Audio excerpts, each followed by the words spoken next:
noon hour is here. Check it out. And you're locked on to Utah's highest rated, most listened to sports radio station. It's my station. It's my station. This is Hans Olsen and Scotty G on 97.5, the KSL Sports Zone.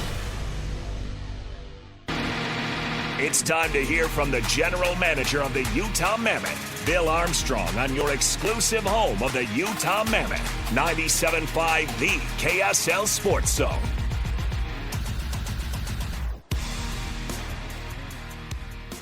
Welcome in. It's another edition of Hans and Scotty right here on 97.5, the KSL Sports Zone. Let's not waste any time as we kick off the program with the general manager of the Utah Mammoth, Bill Armstrong, kind enough to join us. Bill, how you doing? Hello, Bill. I'm doing good, boys. How are you guys doing today? We're doing great. Hanging in there. How do you deal with the roller coaster of emotions that come from a season, the highs and the lows? I mean, it's an 82-game season, so you know that's going to happen. But I got to imagine it's hard not getting caught up in what's going on at the latest. At this point in my life, I've raised 4 kids and I've coached and I've done probably almost every position in hockey. So I'm a lot calmer than I was at 29 and 30. I find ways that I guess I know myself better, and there are just times where you just say, listen, bite your tongue. It's a better day tomorrow. Study it in the morning, and come back at it at a calmer mindset. And that's a little bit of a skill in this job, and you have to learn to really kind of compartmentalize things where you can be in a room that's heated and have to go do a press conference on the other side of that wall, and it's the kid's greatest day of his life, and everybody's excited, and you have to be able to change your emotions and jump into what needs to be accomplished. So it's definitely a lot of practice, and it's definitely a lot of experience in knowing how to do that, because there are a lot of emotions in a day as a GM for sure. No question about it, and tough couple of nights over the last couple of nights, and it was crazy going into these 3 overtime games. The Mammoth were 3-0 in overtime games. Yeah. And, you string these 3 overtimes together and just difficult ones, really difficult losses. How is the team handling these losses, and are there still good things you can take away from 3 consecutive 3-2 OT losses? Yeah, there is.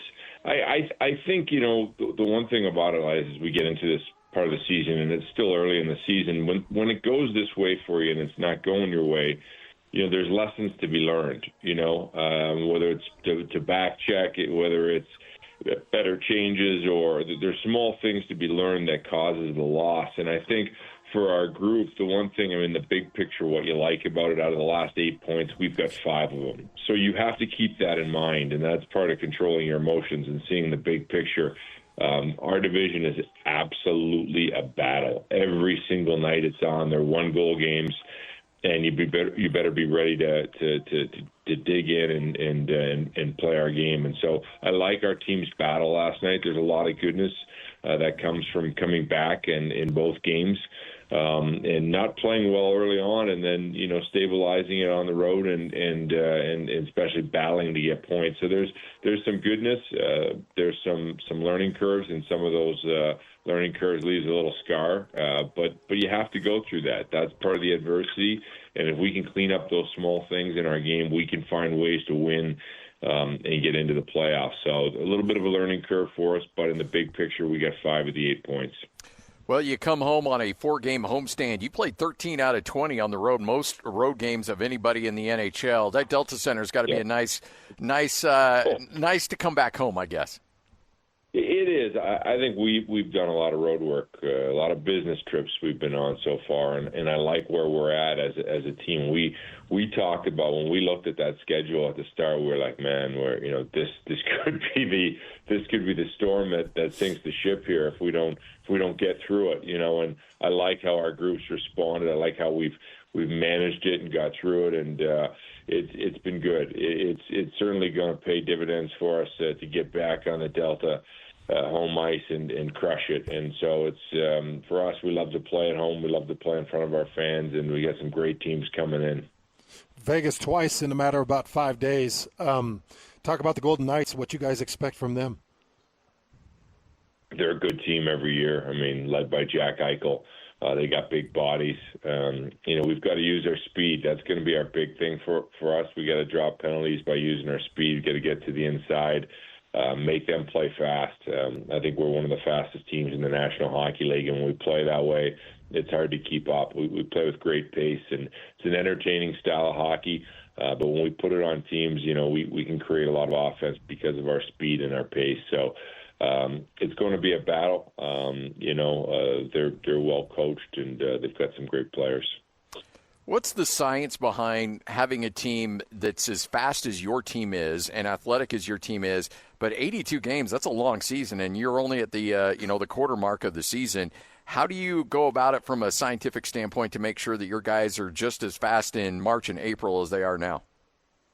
Well, one of the key things is, believe it or not, is, if we've after our last game on the road, make sure we work out, or we got a day between games, working out, making sure that we're tracking how much time we're on the ice. There's a little bit of sports science, which our group does a great job with, allowing them to get rest or staying over in a town and not, getting to your bed at home at 4 in the morning. So there's little ways that you have to do it. Every little hour counts. And it's not a normal season because the games are so jammed in for the Olympic break that you're playing, day off, playing, and then it's back to back, and then it starts again the next week. And so it's really about taking care of yourself, looking after yourself, and making sure that we've got the days planned out well for our players. Bill, that Anaheim loss looked really difficult for the players, especially Vejmelka. And are there pretty strict rules on coming out of a net to a certain distance? Because it looked like Vejmelka was taking that loss on himself, giving up that OT goal. But I don't know anything about the specifics of how a goalie should attack out of the net, how far he should get out. Are there specific rules to that? No, I mean, you can come out, but once you're out of the blue paint, you're free game for players to run into you in that. So I do think there's a limit to how far the goaltenders can actually come out and play.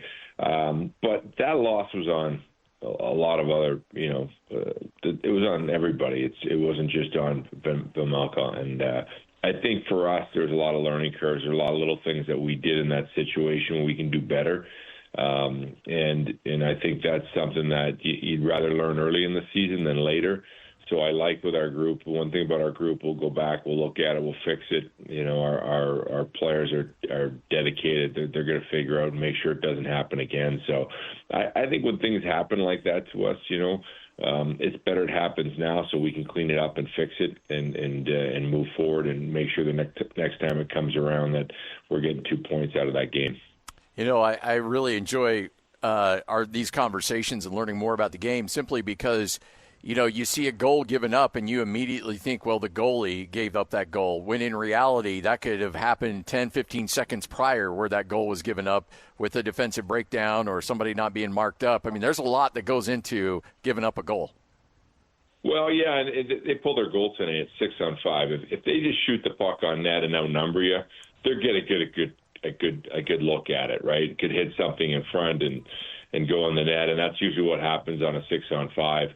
They just outnumber you, so that's going to happen anyways. I think for our group is making sure that people are in place, and if they do score, it's not that we did the wrong thing. It's just that they outnumbered us in that situation. So I think for our group, we'll grow through that. It's a hard learning lesson in early part of the season, but let's learn now and achieve later. Peterka starting to climb the points list here, Bill. He's looking better and better. Scored a couple last night and really coming along. Just talk about J.J. Peterka now through a few games, 20 games with you and with this crew, and you just feel like it's still a pretty unlimited ceiling for him? Yeah, I think with JJ, he's a natural goal scorer. He just appears, at times, and boom, he's like shot out of a cannon. And he's just got an elite ability to finish. He's impressive. I think it takes a while for players like that, when you play a key role on a team to kind of learn to fit in. So I think there's an adjustment period for him, and also it's a different system. So I think for him, he's made that adjustment, and I think he's getting better every single game. And not only is he trying to play good defense, but play offensively at an elite level. So he's come a long way since the start of the season. I love his game, and I love the fact that he can add in goals. And he was huge for us last night, bearing 2 goals. So I do games for Utah State, and there's a trip on the football team every year where they have a wives trip. You've got a mom's trip, and the players had their moms in the Anaheim-San Jose trip. What's that like, and the impact that those moms have had on their kids throughout the years? Well, moms have a huge impact. They do the drive and they do the organizing. They're if you see a good hockey player, there's usually a good mom right behind them, and that's the same for mine. My mom was extremely tough. My dad was a blue collar guy, and they had to put a lot of time and effort into hockey for me. And I know, you appreciate it, but when you got in that car and you didn't play well, that was a long drive home with mom, because she lets you know that she could be shopping and going on fancy vacations, but no, here we are driving to Buffalo for my game, and it was a long drive. You made sure you played well, but all the moms were unbelievable. They were grateful. They had some great days on the road with their boys, and just to spend time with their sons in the NHL, it's a special trip. For me, it's all about the wins. So I tell them, hey, listen, if you go undefeated in this trip, for the moms, you'll be back next year. Unfortunately, they didn't. We'll bring the dads in next year. So if the dads go undefeated, they'll be back the next year. I love that. Bill, I was curious because Scotty and I are continuing to just learn the point system, and last year was really our first point of reference. And it took 96 points to get in the West. That was St. Louis that had that great finish and slid in with 96 points. Is there a point minimum that you kind of feel that you look at a number and you say, we have to have that many in order to make it? Yeah, I mean, I think it's 92 this year, because I think all the teams at the bottom have improved so much they're going to steal points. So I do think it's 92 points that gets you in. It's somewhere between 92 to 96. If you really want to get in and not let the GM sweat every single night, it's 100 points. So let's just do the 100. Just get the century mark and you're good. Yeah. Tag the 100. Yeah. Let's rock and roll. I'm excited about this 4-game homestand. I know that the Mammoth fans are going crazy. Delta Center should be packed and crazy. So, Bill, it should be better for you. Yeah, let's go, boys. Let's go. All right. Hey, appreciate it. Thanks so much for your time, and can't wait to see those steaks get fired up here soon. I can't wait either, boys. Thanks very much. All right, brother. There we go. Right. He's the man, and he's rocking a lot of good Bar W beef, too. Yeah, he did. He's got a box of Bar W beef. Excited to get some thoughts once he cooks up a couple of slices, but he's been on the road. No, I know. There's no way to get to that stuff. What did you say, 13 of the first 20? 13 of the first 20. Most road games in the NHL. Well, you could kind of see it. These last 3 games, all 3 overtime, all 3 losses at 3-2. And as I mentioned to Bill, going into that game, they were 3-0 in overtimes. They knew how to get wins in overtimes, and for one reason or the other, the last few overtimes have been difficult for them.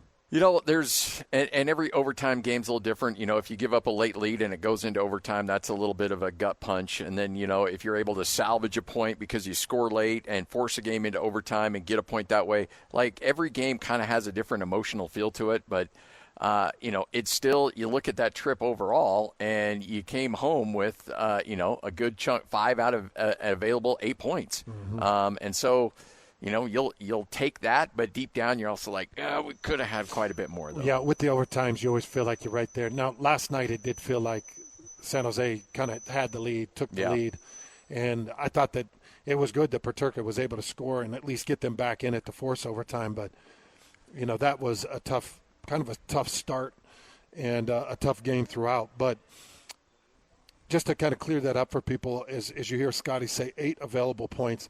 So there's 2 available points for the 4 games played. 2 available points. You get 2 for the win, and you get 1 if you have an overtime loss. So 2 for the win. You've got 3 overtime losses. That gives you 5 of the available 8 points, which is still a haul. Yeah. I mean, it's still good. And when you heard me asking Bill about the point system at the end, each of those points racks up through the regular season, and you have to get Now, he feels like it's somewhere around 92. Now, I will point out that in the East, you had two teams with 91 points make it in. Mm-hmm. You had Montreal with 91, and you had New Jersey with 91. The lowest point total to make it in the West was St. Louis with 96. Minnesota made it in with 97. But Bill feels like, Chicago, Nashville, Seattle, San Jose, Anaheim, that those teams are all getting better. So they're going to steal some of those points in some of those games, which should reduce the overall point total, and you could slip in somewhere around 92. I'm going to say 95. You're just kind of... Yeah, just making it even. I mean, well, frankly, he said, well, let's just make it an even 100. I'd say, shoot for 95. If you can get there, I feel pretty good about their chances. But they're at what right now? 23. 23. Yeah. 23. Well, and you're at the quarter mark of the season, so that puts you pretty much on pace. The highest point scorer in the West is Colorado. Yeah. At 31.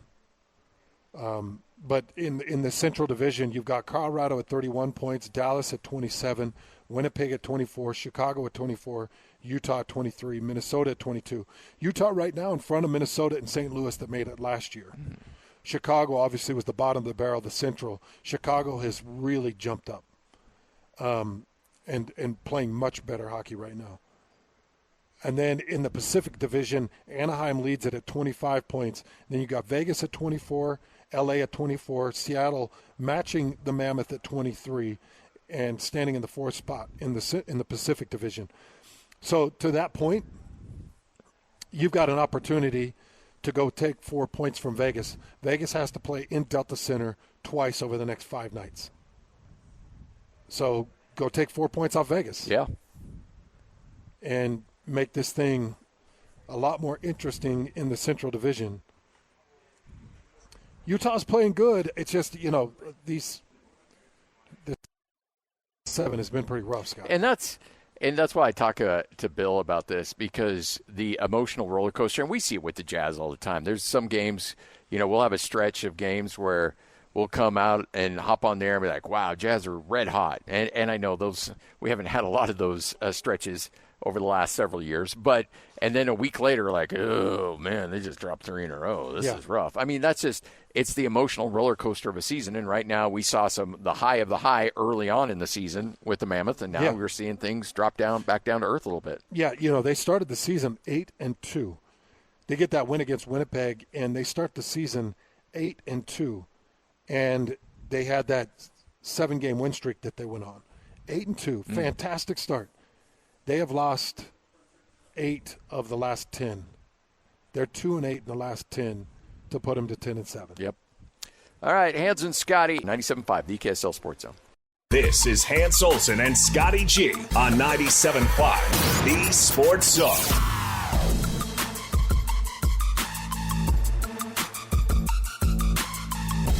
Hans Olsen, Scott Gerard, 97.5, the KSL Sports Zone. Let's go out to the phones. Welcome in Danny Ainge right here for his weekly conversation. Danny, how are you? Hey, Danny. Good afternoon, gentlemen. How we doing? We're doing well. Is this team playing at the expectations you had for them, or is this where you thought they'd be? Give us kind of your early season grade on your squad so far. Well, Scotty, I think that it's, like we've had some great games and some really bad games, and some great quarters and some bad quarters. But, yeah, I mean, I think I expected some of that. But I hate to just talk about expectations. It really only matters what they expect. And rather than dealing with everybody else's expectations. But it's been a fun group to watch as far as how hard they've played and competed. But, yeah, we've had some rough stretches, and then there's been times where it's been a great joy to watch. For instance, the double overtime win against the Bulls the other night, fantastic. Markkanen goes for 47. Big game.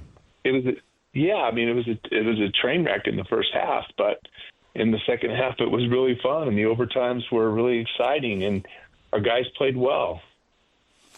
Along the way, I'm watching guys just shine, though. Keontae George in the first half last night, Danny, was unbelievable. Keontae George was unbelievable against Chicago. I mean, he's had I don't know, maybe 8 games that are just fantastic. Whether the team's winning or not, you're seeing some wins coming from these young guys, and Keontae George just seems to be blossoming right now.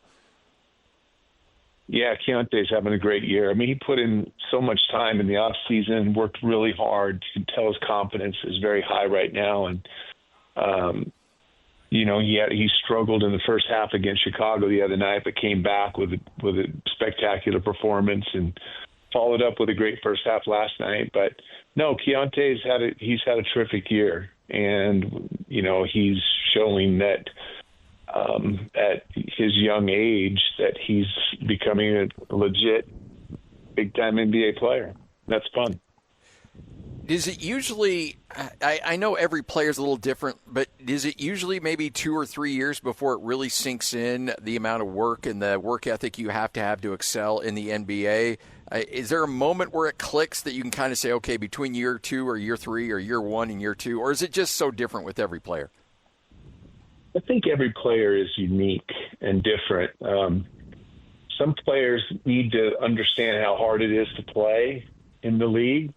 I think a lot of players come into the league and they think they're the next Kobe Bryant, and they get rude awakenings and they respond in different ways to that.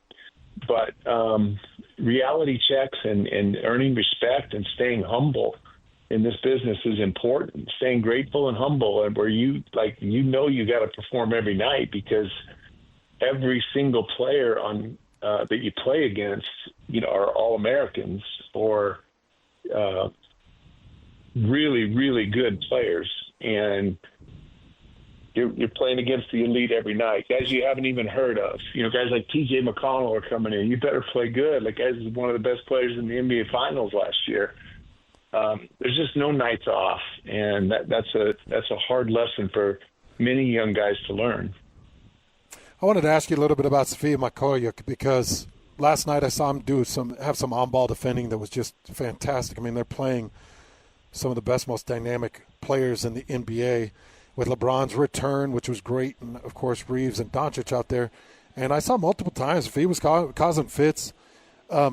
Is that one of the reasons he's on the court, gets quite a few minutes, gets the start? And what else is it about Svi that gives him so much opportunity with this Jazz team? I think that, he's able to make shots, and he competes at a high level. He's a strong, tough kid, and he's going to give you a good day's work every day. It doesn't mean he's going to make all his shots, but he plays hard. There's a guy that has had to do it the hard way. And, to get this opportunity to be a starter on an NBA team right now, he's put in his time, been on some good teams, and been an odd man out. But, even back in Kansas, when he was a 17-year-old, I saw him playing the Hoop Summit, and I really, really liked him a lot. I thought he was a big-time player, potentially a 2 or 3 year college player at the most, and be in the NBA. But, he got stuck behind some bigger names and at Kansas, and finally shined more as later in his Kansas career. But, he's just a humble, grateful, hardworking guy, day in and day out. I remember a quote. This was a long time ago, so if I'm misquoting you, I apologize. But when LeBron James was bursting out on the scene as a high school player, I believe you said if he came out as a junior in high school, he'd still be the number 1 overall pick. Do you remember the first time you watched LeBron play?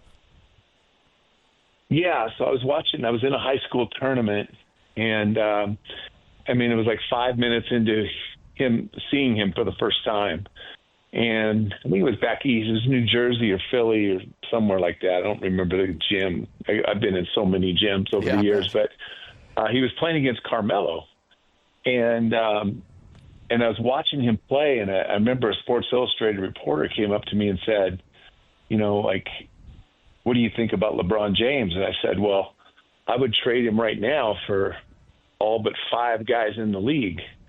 And he goes, well, who are those 5 guys? And I think I gave him a list of like Kobe and maybe Nowitzki and Tim Duncan, and anyway, the list of players. And so the guy came back to me about 5 or 6 years later, and he says, wow, I talked with a lot of NBA execs. You were the only one that was that strong on him and right on him. And I said, no, I was wrong on him. I should have said I'd trade him for every one of those players. But no, it was. But I did. I'm surprised that he said that because, I don't know how it can't be more obvious when LeBron was 17 years old playing how good he was. Carmelo was really good too. You could see that also, but LeBron was really, really special. You think about it, 23rd season that he's playing in right now. It turns 41 here in just a couple weeks. 41, 23 seasons. And Scotty and I, we were doing the math on his postseason play. What did it equate to, Scotty? I think like another 4 or 5 seasons. It's like an extra 4, probably up to now 5 or 6 seasons if you just take his amount of postseason games with what he's put together. How hard is it to believe, Danny, that he's able to play that many years and still, I'm watching him last night. He doesn't get off the court like he used to, but he'll find a player and he'll find the dish wherever it needs to be. How impressive is that to you that he's played that long, that many postseason games and is at this age?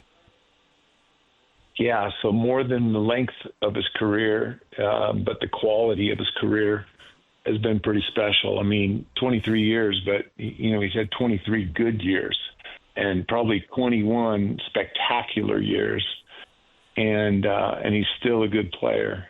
So yeah, I mean, I think the longevity and the excellence that he's achieved is very, very unique. Danny Ainge joining us for his weekly conversation right here on 97.5, the KSL Sports Zone.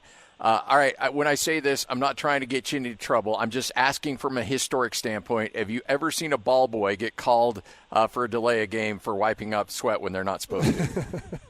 I never have seen that, no. I don't even know what to think, man. Like I know you got to put. Are you kidding me? Are you kidding me? That's unbelievable. Kid's just trying to do his job. It was a critical point of the game too. It's not like it was just it was critical. It was critical. And there was a wet spot. A guy had gone down to the court and rolled on the court. Like there was clearly a spot that needed to be cleaned up. So I don't. But I think the letter of the law probably is the referees need to call you out on the court before you go out there.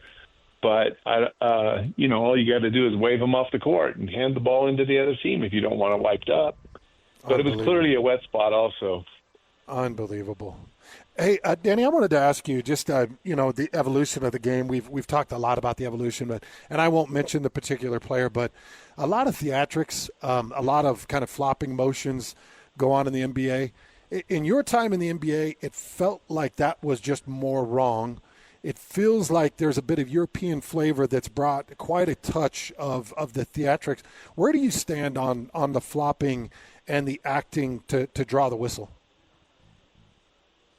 Well, Hans, I would say that, it has evolved over time and gotten more and more and more.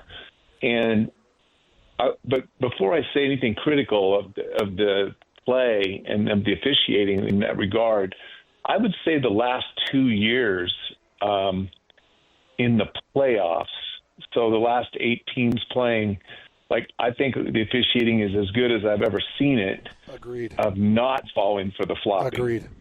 And it's been refreshing to see the guys that go in and throw their arms out and the guys that fall down and their heads fall back. And that's been fun to watch. I love it when the refs don't blow the whistle.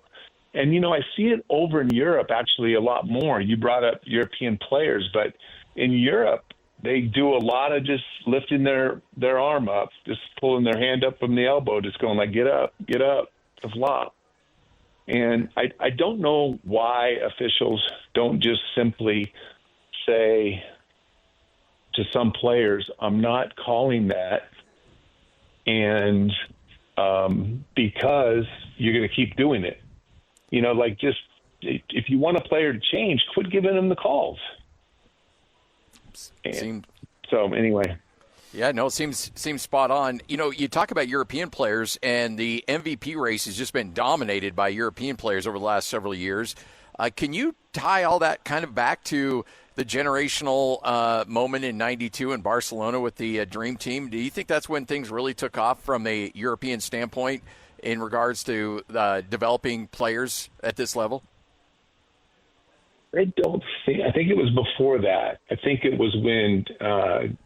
For me, it was like Drazen Petrovic and Tony Kukoc and Vlade Divac.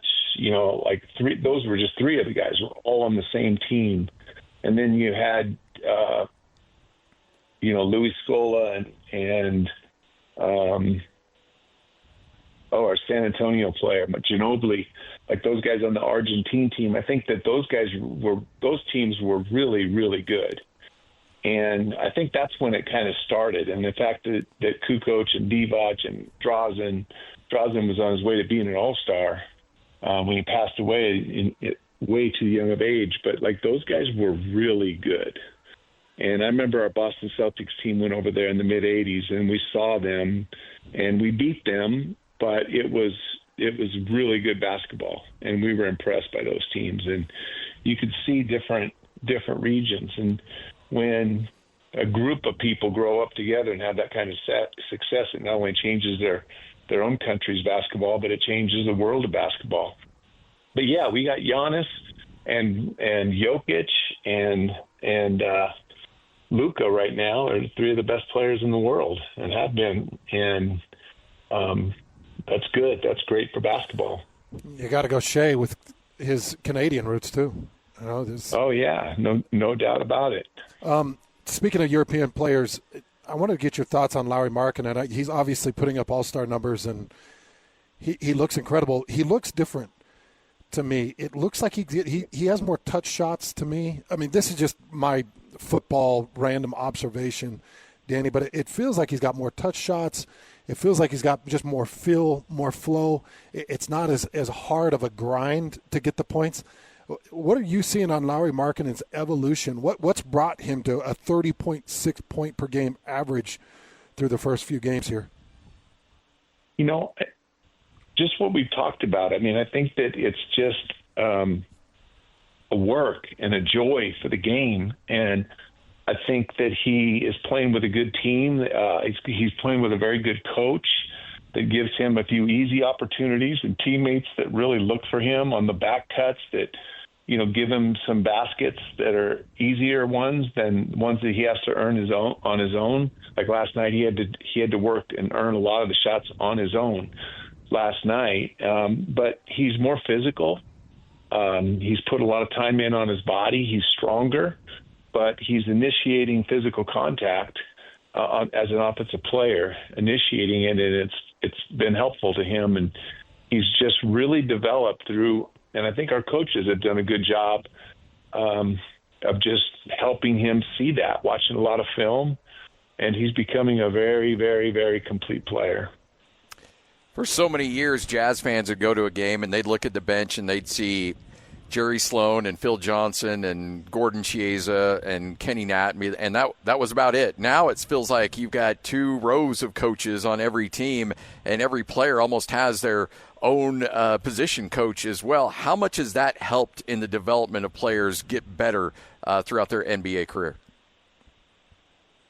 Well, I'm probably from the old school, and I get in trouble for saying this, but I don't know how many coaches there can be. But I see so many coaches on the games, and we go to summer league. It looks like we have 30 coaches on our summer league team. But I feel like every coach or every player has the ability to have a connection, and sometimes you have one coach that is connected to 6 players, and they just really trust what he does, and then there's one player that connects with another coach in their way, and I think that's what Will has done a good job of, is putting good people around. That we have a lot of guys that really connect well with players, and that's one of Will's greatest strengths.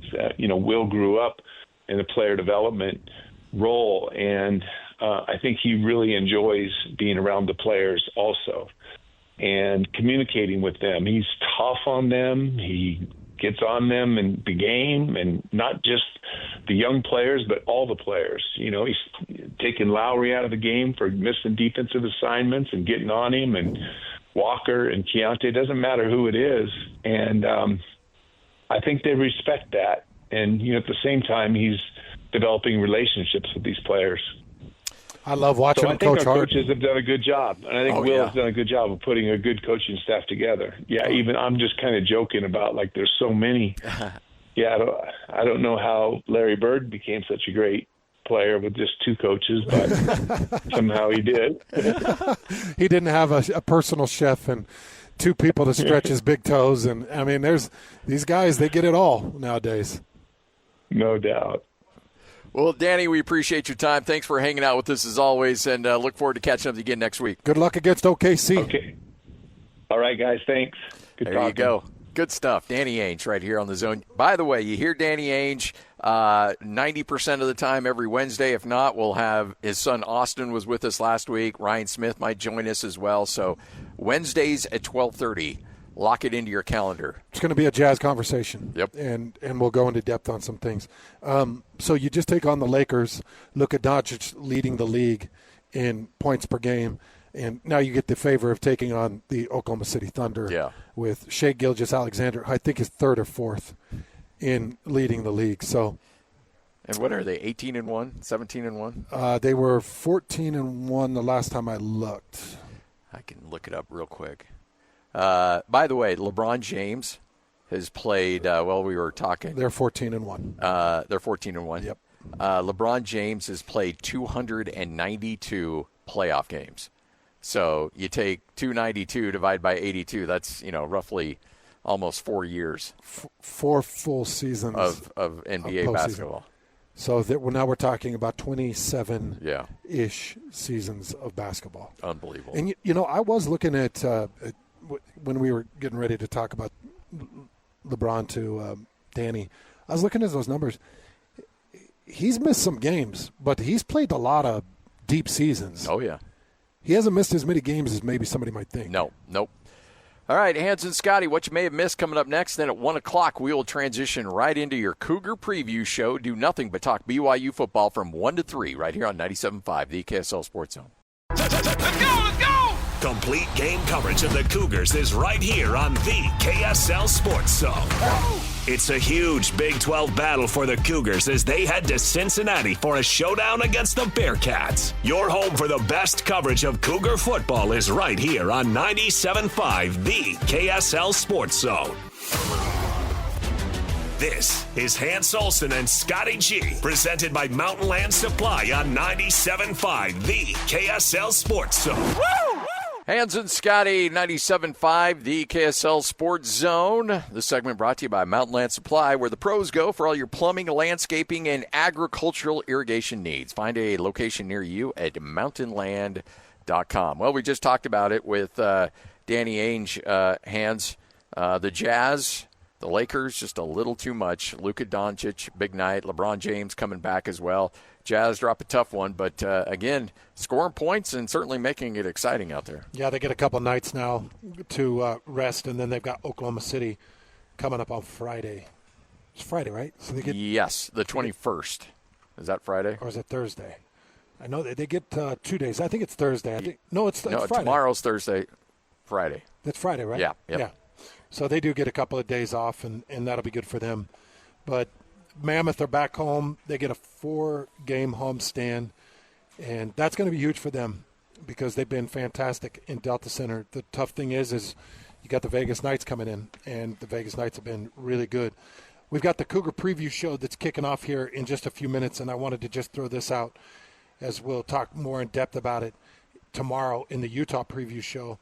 But Utah with a matchup against Kansas State. I was doing a little bit of research on Kansas State this morning, Scotty, and I'll tell you what, Matt Wells' crew, his offense is struggling. Yeah. That offense has straight up struggled. 91st in the country, only 355 yards. They're 89th in rushing, 82nd in passing, and that's a tough pill to swallow because we thought Avery Johnson would take the next step. We thought this Kansas State team would be really good.